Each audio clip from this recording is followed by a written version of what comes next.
Hey everyone, welcome to the first Sunny Squad FAQ exclusive video. I'm so excited to be doing this. So I'm going to be taking some of the frequently asked questions that me and my team see in the group, and I'm going to be answering them probably in video form because that is the quickest way for me to do this. So you're going to be getting cell phone videos unedited from me answering your questions. Okay, so the first question that I want to tackle in today's video is tips for sticking to your budget. And this is a question that we've been seeing coming up a lot, so I wanted to address it. So I have 4 quick tips for you. Okay, so number 1 is make sure that you are checking in with your budget often. Make sure that you are updating your spending. So you should be tracking your spending in some sort or another, whether you do it on paper, spreadsheet, or an app, or whatever it is.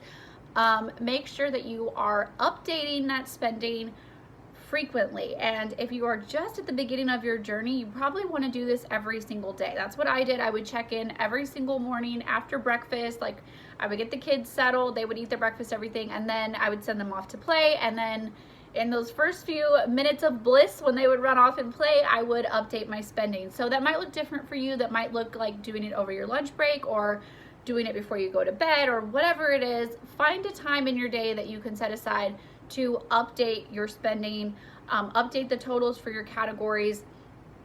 How much do you have left in each category? You know, say you have a week left before payday and you only have $100 left in your grocery budget. So when you know that, you can do better, and you can know like when to cut back, when to like scrimp on groceries, when to not go out to eat, you know, things like that, because you know where you stand. So make sure you're checking in often and regularly. Number 2 is make sure that you are allowing some fun money. Yes, I'm telling you to spend money on silly stuff. It doesn't have to be a lot, especially if you are in the beginning of your journey. That might look like $5 or $10 a week or something like that. But make sure that you are allowing some fun in there, because if it is no fun, you're not going to stick to it, right? So you don't have to be allowing yourself $100 worth of fun money. You don't have to be reckless. You don't have to not reach your goals because you're allowing fun money, but a little something, a little treat to help us look forward to the next payday, like where it doesn't feel so suffocating and just too strict and no fun, right?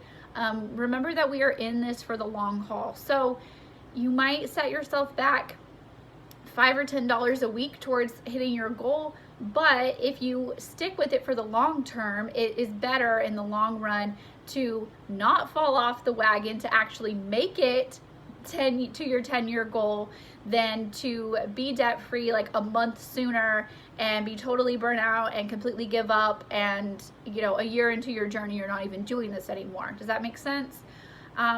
Number 3 is make sure that your budget is enough. Like, if you are having trouble sticking to it, use your groceries for example.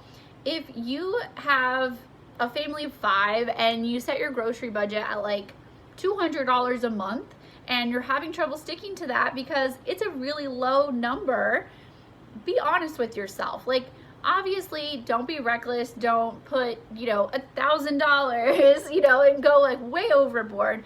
But maybe if you notice that you've been going over consistently $50 or $100 or whatever it is, maybe that just means that you need to up that category a little bit. So this is up to you. Be honest with yourself. You know, don't be like wasting money and giving yourself way too much in a category. But if you see yourself consistently going over, maybe you're not setting a realistic amount, or maybe during this season you're not setting a realistic amount. That category might look different, you know, in 6 months, but right now maybe it's just simply not enough.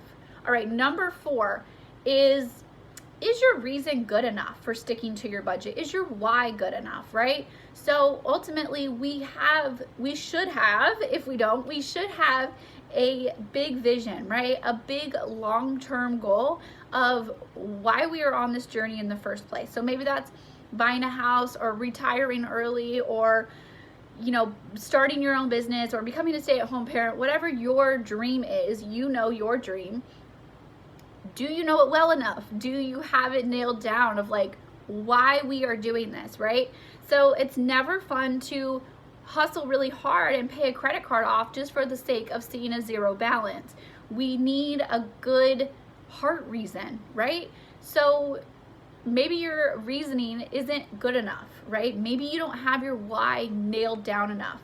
So focus on the big picture. And it's like, yeah, it is hard this week to stick to my restaurant budget, but in 10 years, when I am retired or when I am running that business or I'm doing whatever, you know, insert your dream here, it's all going to be worth it.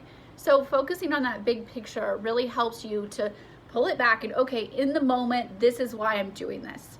So I hope that those 4 quick tips are helpful to you on sticking to your journey. Let me know in the group if you have any other frequently asked questions, or let me know if you have any other questions, and if they're frequently asked, there we go, then we will answer them in a video, in a future video. So thanks for watching. Talk to you guys later. Bye.